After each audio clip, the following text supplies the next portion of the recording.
दोस्तों, मैं Rakesh Yadav reader publication का क्लास नोट फॉलो करा रहा हूँ। इसके अंतर्गत टाइम एंड वर्क और पाइप एंड सिस्टम फॉलो करा चुका हूँ। तीसरा चैप्टर में परसेंटेज स्टार्ट किया हूँ, जिसमें टोटल टाइप 5 तक हो गया है। उसके अंतर्गत क्वेश्चन नंबर 13 तक मैं फॉलो करा चुका हूँ। अब क्वेश्चन नंबर 14 में स्टार्ट कर रहा हूँ। वीडियो अगर पसंद आए तो वीडियो को लाइक करें, शेयर करें और चैनल को सब्सक्राइब कर लें। क्वेश्चन नंबर 14 है, एक व्यक्ति किसी संख्या को 7/4 के स्थान पर 3/5 से गुणा कर देता है। परिणाम में परसेंटेज परिवर्तन याद करना है। अगर इंग्लिश में देखें तो a man multiplied A number by 7/4 instead of 3/5, find the percentage change in number. यहाँ पर अगर इंग्लिश का हिंदी अगर देखें तो यह गलत है, बुक में दिया हुआ है। यहाँ पे 3/5 हो जाएगा और यह 7/4 होगा। ठीक है, तो इसको करेक्ट कर लीजिएगा आप लोग बुक में। 3/5 से गुणा करना था, लेकिन वह किससे गुणा कर देता है? 7/4 से। तो परसेंटेज परिवर्तन निकालना है। ठीक है, तो ऐसे क्वेश्चनों को डायरेक्ट भी कर सकते हैं, लेकिन उससे थोड़ा लेंदी हो जाएगा। तो इसलिए आसान यह होगा कि जो हर है उसका एलसीएम ले ले। 5 और 4 का अगर हम लोग एलसीएम ले लें तो यह कितना होगा? 5 और 4 का एलसीएम अगर ले लें तो हो जाएगा 20, और 20 से क्या करें? मल्टीप्लाई कर दें। सही संख्या क्या आनी चाहिए? अगर 20 से मल्टीप्लाई करते हैं, दोनों में करेंगे। 3/5 में अगर 20 से मल्टीप्लाई कर दें तो कितना आ जाएगा? यह 12। सही संख्या क्या होनी चाहिए थी? 12। गलत संख्या क्या है? मतलब अगर 7/4 से अगर गुणा किया गया तो वह गलत संख्या आएगा। 7/4 से अगर गुणा करते हैं 20 में तो यहां से कितना आ जाएगा? यह आ जाएगा 35। ठीक है, तो इसमें चेंजिंग कितने का आ गया? इसमें चेंजिंग आ गया +23 का। तो परसेंटेज परिवर्तन कितना हो जाएगा? वह हो जाएगा 23/, टोटल कितना है? 12 है, इंटू 100। ठीक है, अगर इसको हम लोग परसेंटेज में निकालना चाहें तो यहाँ पे अगर 12 से मल्टीप्लाई करें तो कितना आ जाएगा? 2। ठीक है, टोटल यह 24 कर दें। इसको लिख सकते हैं, इसको परसेंटेज में कन्वर्ट करना मैं सिखाया हूँ। 24 - 1/12। ठीक है, इंटू 100 कर लेंगे। जब यह मल्टीप्लाई करेंगे तो 2 - 1/12 आएगा, इंटू 100। ठीक है, यहाँ से यह हो जाएगा 200%। और 1/12 का कितना हो जाएगा? यह 8 से 1/3% होगा। और इसको भी कन्वर्ट करना मैं सिखाया हूँ। क्या करना है? इससे एक अधिक करके इसमें से घटा लेते हैं, मतलब 191 हो जाएगा। और इस हर को अंश में से क्या करते हैं? घटा करके ऊपर लिख देते हैं, 2/3 हो जाएगा। ऐसा कैलकुलेशन करना, इस टाइप का परसेंटेज निकालना स्टार्ट में मैं सिखाया हुआ हूँ, उसको आप लोग देख लेंगे तो ये परसेंटेज निकालना आसान हो जाएगा। अदरवाइज गुणा करके भाग देने के बाद डायरेक्ट भी निकाल सकते हैं, उस तरह लेंदी होगा। इस तरह से निकालेंगे तो आसान होगा कैलकुलेशन। अब अगला क्वेश्चन देखते हैं। क्वेश्चन नंबर 15 है, एक विद्यार्थी एक संख्या को 3/5 के स्थान पर 5/3 से गुणा कर देता है, तो परसेंटेज प्रूफ ज्ञात करिए। यहाँ पे इंग्लिश और हिंदी का अगर देखें हम लोग तो यहाँ पे होना चाहिए 5/3 के स्थान पर 3/5 से गुणा कर देता है। ठीक है, यह करेक्ट कर लीजिएगा आप लोग बुक में। अनुवाद थोड़ा गलत है। अक्सर करके एग्जामों में इंग्लिश अनुवाद को ही प्रेफरेंस दिया जाता है, तो इंग्लिश को ही प्रेफरेंस देना होता है। तो इसलिए यह इंग्लिश के हिसाब से ऐसा होगा, एक विद्यार्थी एक संख्या को 5/3 के स्थान पर 3/5 से गुणा कर देता है, तो परसेंटेज ट्रू निकालिए। ठीक है, तो यहाँ पे क्या करना है? हर का हम लोग क्या करेंगे? 3 और 5 हर में है, इसका एलसीएम ले लें अगर, तो वह कितना हो जाएगा? 15। 15 से अगर गुणा कर दें, सही संख्या क्या होनी चाहिए कि उस संख्या में 5/3 से गुणा कर दें। मान लीजिए वह संख्या 15 है, तो सही संख्या क्या होगा? सही संख्या होगा कि उस संख्या में किससे गुणा करना है? 5/3 से गुणा करना है। तो यहाँ पे कितना आ जाएगा? 25। लेकिन वह गुणा करता किससे है? जिससे भी करता है वह गलत संख्या आ जाता है। किससे करता है गुणा? वह तो 3/5 से वह 15 में गुणा करता है। तो यहाँ पे कितना आ जाता है, यहाँ पे 9 आ जाता है। तो कितने की कमी आ गई है, -16 की। ठीक है, तो यहाँ से परसेंटेज चेंज कितना हो जाएगा, परसेंटेज ट्रू कितनी हो जाएगी, वह हो जाएगा 16/25 इंटू 100। ठीक है, तो यहाँ से कितना यह हो जाएगा, 64% हो जाएगा। 64% की टोटल ट्रूथ आएगी। सही ऑप्शन कौन सा है, ऑप्शन नंबर सी इसका करेक्ट ऑप्शन है। अब अगला क्वेश्चन देखते हैं। अगला क्वेश्चन है, एक मजदूर एक सप्ताह में 7 घंटे काम करता है तथा 2400 रुपए कमाता है। यदि उनके प्रति घंटे की मजदूरी 40% बढ़ जाता है और कार्य की अवधि 16 से 2/3% कम हो जाती है तो उसकी आय में परिवर्तन ज्ञात करें। ठीक है, तो वह 60 घंटे प्रति सप्ताह काम करता है और 2400 रुपए कमाता है, तो एक घंटे में वह कितना कमाएगा, एक घंटे में कितना कमाएगा। टोटल 2400 पूरे वीक में कमाता है, टोटल कितने घंटे काम करता है, 60 घंटे, तो एक घंटे में कितना हो जाएगा, 40 रुपए। ठीक है, अब उसके बाद से यहाँ पे टोटल टाइम कितना है, समय कितना एक हफ्ते में ले रहा है, 60 घंटे। ठीक है, और किस रेट से वह कमा रहा है, किस दर से वह कमा रहा है, तो एक घंटे का 40 रुपए वह कमा रहा है। ठीक है, रुपए प्रति आवर से वह कमा रहा है। और टोटल कितना कमा रहा है, ठीक है, टोटल आय कितना हो रहा है, तो टोटल एक हफ्ते में उसे 2400 रुपए मिल जा रहे हैं। ठीक है, अब बोला हुआ है कि यदि उनके प्रति घंटे की मजदूरी का दर 40% बढ़ जाए, मतलब एक घंटे में वह कितना कमा रहा है, 40 रुपए, तो इसको अगर कितना बढ़ा दिया जाए, 40% से। ठीक है, तो 40% से अगर बढ़ाते हैं हम लोग तो कितना बढ़ जाएगा, 16 रुपए बढ़ जाएगा। ठीक है, तो यह कितना से बढ़ेगा, 40% से बढ़ेगा तो यह कितना हो जाएगा, टोटल 16 रुपए जुड़ेगा, मतलब 56 रुपए प्रति आवर हो जाएगा। मतलब एक घंटे में अब कितना कमाएगा, 56 रुपए कमाएगा। पहले 40 था, 40% से बढ़ेगा तो 56 रुपए हो जाएगा। और क्या बोला हुआ है, कार्य की अवधि 16 से 2/3% से घटा दी जाए। कार्य की अवधि कितना है, 60 ही आवर है, और इसको कितने से घटाना है, तो 16 से ही 2/3 से घटाना है। तो इससे अगर घटेगा तो यह कितना कम हो जाएगा, यह 10 आवर कम हो जाएगा। मतलब पहले 60 था तो अब कितना हो जाएगा, 16 से ही 2/3% से अगर माइनस करेंगे तो अब 50 घंटे हो जाएगा। ठीक है, तब इसका टोटल आय कितना होगा, तो 50 घंटे है और पर घंटे 56 रुपए की रेट से वह कितना कमाएगा, अगर इनका गुणा कर दें तो यह आ जाएगा 2800 रुपए। परिवर्तन कितने का आया, तो +400 का आया। ठीक है, तो यहाँ से परसेंटेज चेंज कितना हो जाएगा, परसेंटेज चेंज हो जाएगा 400 का, और टोटल कितना है, 2400 है, इंटू 100 कर देंगे तो यहाँ से परसेंट कितना आ जाएगा, 16 से ही 2/3% आ जाएगा। ठीक है, यही आंसर हो जाएगा। इसको एक और तरीके से सॉल्व कर सकते हैं, वो अभी मैं डिस्कस कर दे रहा हूँ, उसमें यह वैल्यू नहीं लेना पड़ेगा, आसानी से हो जाएगा। चलिए देखते हैं वह तरीका। प्रोसेस वही है, समय और दर क्या है, यह है रुपए पर आवर है, और यहाँ पे क्या है, यहाँ पे है आय कितना होना है। ठीक है, समय गुणे दर इक्वल टू आय हो जाएगा। अब उसके बाद से यह समय आवर में है।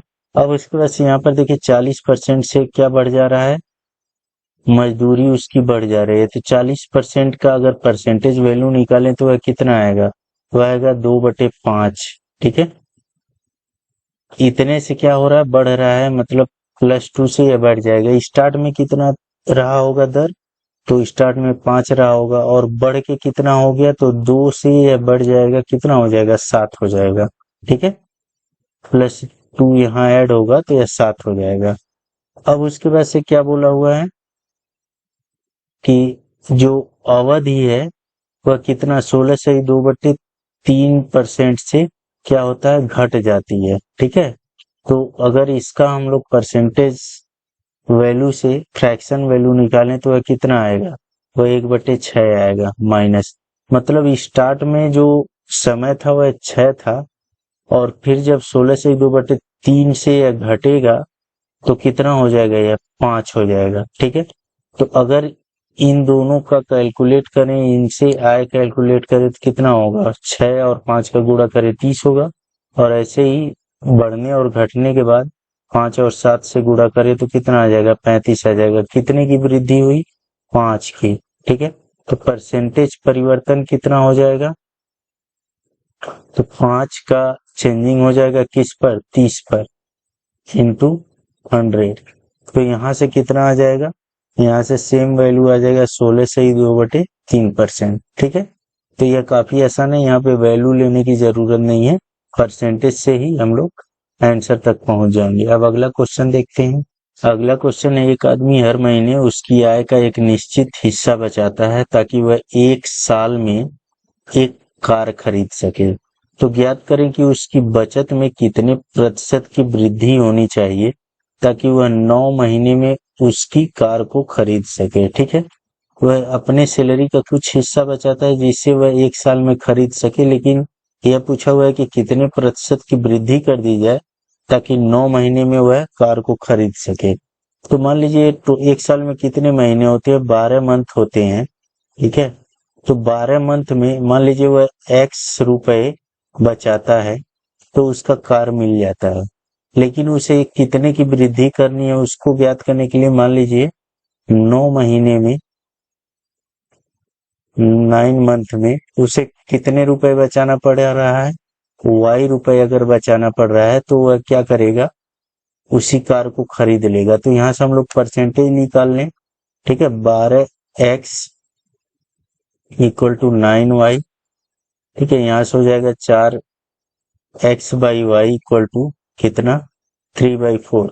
ठीक है, मतलब इसका मतलब यह है कि उसे 3 यूनिट बचाना चाहिए था 12 महीने में खरीदने के लिए। ठीक है, लेकिन वह 4 यूनिट बचाएगा 9 महीने में खरीदने के लिए। तो कितने की वृद्धि करनी होगी, तो 3 से 4 मतलब +1 यूनिट की वृद्धि करनी पड़ रही है।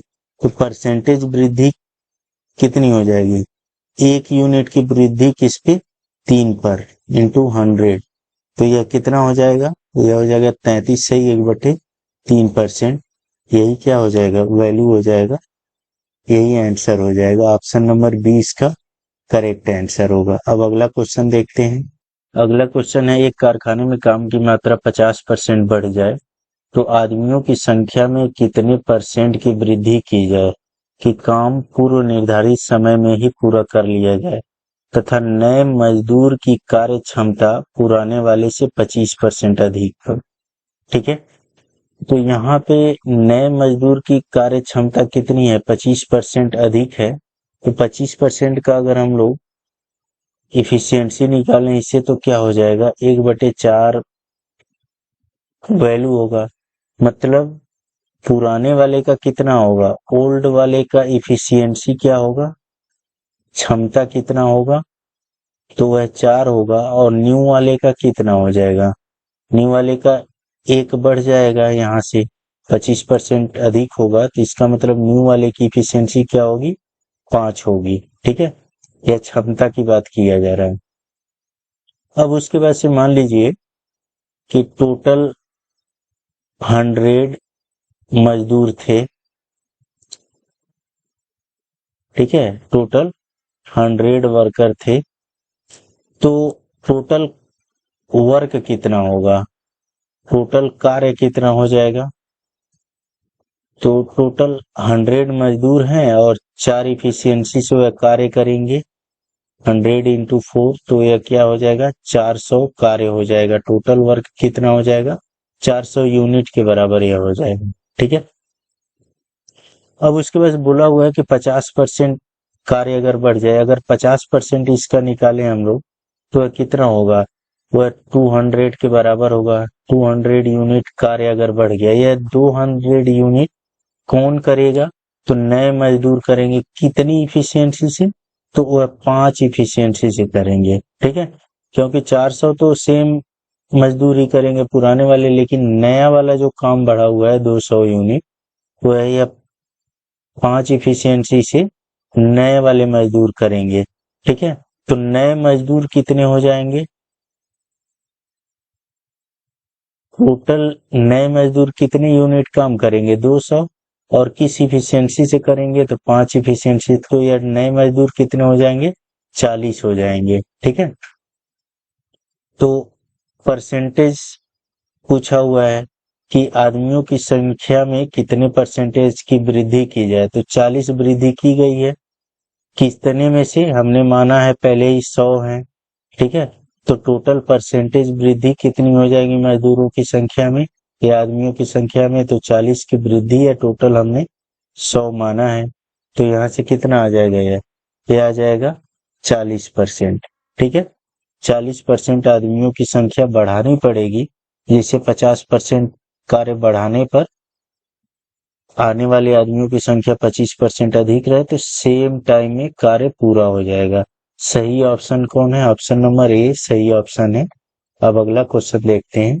अगला क्वेश्चन है, एक ट्रेन में उतने ही डिब्बे हैं जितने की प्रत्येक ट्रेन डिब्बे में सीट है। ठीक है, जितने सीट हैं ट्रेन के डिब्बे में, उतने ही डिब्बे उस ट्रेन में हैं।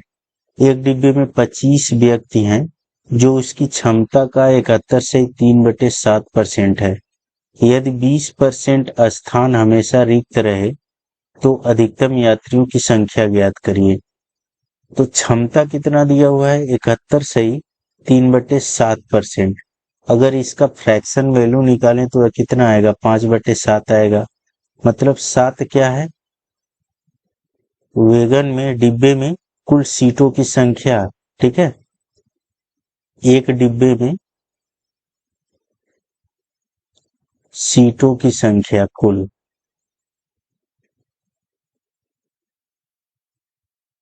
और यह 5 क्या है, यह जो भरे हुए हैं। ठीक है, बोला हुआ 25 व्यक्ति हैं एक डिब्बे में, उसकी क्षमता के इतने परसेंट से हैं, मतलब यह भरे हुए सीट है। मतलब अगर टोटल 7 यूनिट डिब्बे में सीट हैं, तो उसमें से 5 यूनिट क्या है, भरे हुए हैं। मतलब यह 5 यूनिट किसके बराबर होगा, 25 व्यक्तियों के बराबर। 5 यूनिट जो है किसके बराबर होगा, 25 व्यक्ति के बराबर होगा। ठीक है, तो एक यूनिट किसके बराबर हो जाएगा, एक यूनिट हो जाएगा 5 व्यक्ति के बराबर। तो यह 7 यूनिट किसके बराबर हो जाएगा, 7 यूनिट हो जाएगा 35 व्यक्ति के बराबर। मतलब यह 7 यूनिट क्या है, डिब्बे में सीटों की संख्या है। मतलब सीटों की संख्या एक डिब्बे में कितनी हो जाएगी,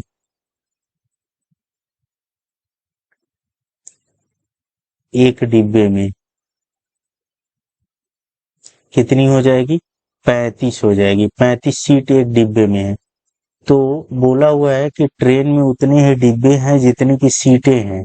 ठीक है, तो टोटल 35, ये व्यक्ति नहीं है, सीट है, इतनी सीटें होंगी। ठीक है, मतलब 35 व्यक्तियों के बैठने के लिए टोटल सीटें एक डिब्बे में होंगी। ठीक है, अब बोला हुआ है कि ट्रेन में उतने ही डिब्बे हैं जितने की सीटें हैं, तो ट्रेन में कुल सीट कितनी हो जाएगी, कुल सीट कितनी हो जाएगी, तो 35 डिब्बे हैं और 35 क्या है, सीटें हैं, क्योंकि दोनों बराबर हैं। ठीक है, जितनी सीटें हैं उतने ही क्या है, डिब्बे हैं। तो यह अगर गुणा करें हम लोग तो कितना आ जाएगा, 1225 सीट आ जाएगा। अब बोला हुआ है कि वह 20% स्थान रिक्त रहे तो अधिकतम यात्रियों की संख्या, तो टोटल सीट जो है 1225 है, तो इसमें से 20% स्थान तो रिक्त है। तो 20% का अगर हम लोग फ्रैक्शन वैल्यू निकालें तो क्या आएगा, 1/5। रिक्त कितना रखना है, इतना रखना है, मतलब क्या करेंगे 1225 में अगर 4/5 से हम लोग क्या करें गुणा कर दें तो यह क्या आ जाएगा 980 आ जाएगा। इतनी सीटें, इतनी यात्रियों की संख्या होगी। ठीक है, तो 980 कौन सा ऑप्शन है, ऑप्शन नंबर सी जो है करेक्ट ऑप्शन हो जाएगा। अब अगला क्वेश्चन देखते हैं। अगला क्वेश्चन है, एक आदमी 10 मिनट में 20 पंक्तियां टाइप कर सकता है, लेकिन वह प्रत्येक पंक्ति पर 8% मार्जिन छोड़ देता है। वह प्रत्येक पृष्ठ पर 40 लाइनों वाले 23 पृष्ठों को वह कितने समय में टाइप करेगा यदि अब वह पहले का 10% अधिक मार्जिन छोड़ देता है। ठीक है, तो यह यहाँ पे आप लोग करेक्ट कर लीजिएगा। बुक में 25% बाय डिफॉल्ट दिया हुआ है, यह 10% होगा, तब यह ऑप्शन मैच करेगा, तभी सही ऑप्शन तक आप लोग पहुंच पाएंगे। ठीक है, तो रेट हम लोग निकाल लेंगे, टाइपिंग रेट। ठीक है, टाइपिंग रेट हम लोग निकाल लेंगे। तो टोटल टाइप हो जाएगा, कितना टाइप वह कर रहा है, और अपॉन समय हो जाएगा, टाइम, कितना टाइम लगा रहा है। तो टोटल टाइप कितना कर रहा है, वह 20 पंक्तियां टाइप कर रहा है और कितना मार्जिन छोड़ रहा है, 8% मार्जिन छोड़ रहा है। 20 पंक्तियां टाइप कर रहा है और एक पेज का 8% मार्जिन छोड़ रहा है, मतलब कितना 92% वह पेज का टाइप कर रहा है। और कितना उसमें समय लगा रहा है, 10 मिनट वह समय लगा रहा है। ठीक है, तो यहाँ से क्या हो जाएगा, यह इस 10 से कट करेंगे तो 2 इंटू 92% इतना टाइपिंग रेट हो जाएगा। अब उसके बाद से यह बोला हुआ है कि अगर वह 40 लाइनों की 23 पृष्ठ टाइप करता है और 10% अधिक मार्जिन छोड़ता है, तब कितना समय लगेगा। तो समय के लिए क्या करेंगे हम लोग, अब उसके बाद से क्या करेंगे, हमें समय निकालना है, जबकि यहाँ पे टाइपिंग रेट क्या है, इतना है। ठीक है, तो क्या करना है, टाइम इक्वल टू क्या हो जाएगा, टाइम हो जाएगा टोटल कितना टाइप करना है और टाइपिंग रेट कितना हो जाएगा। ठीक है, टोटल कितना टाइप करना है, 40 लाइन टाइप करना है और कितने पेज, 23 पेज, और किस रेट से, तो 10% अधिक का मार्जिन रखना है, मतलब 90% पेज को टाइप करना है। ठीक है, और रेट क्या है, 2 इंटू 92% से टाइपिंग रेट पहले से कैलकुलेटेड है। अब इसी को अगर सॉल्व कर लें तो यह परसेंटेज से परसेंटेज कैंसिल हो जाएगा और इससे यह कैंसिल होगा 4 बार में, और यहाँ पे इन दोनों से यह 5 टाइम्स में कैंसिल हो जाएगा। तो यहाँ पे कितना आ जाएगा, यह 450 मिनट आ जाएगा। यही क्या हो जाएगा, आंसर हो जाएगा। ठीक है, इस वीडियो में इतना है। वीडियो अगर पसंद आए तो वीडियो को लाइक करें, शेयर करें और चैनल को सब्सक्राइब कर लें। धन्यवाद।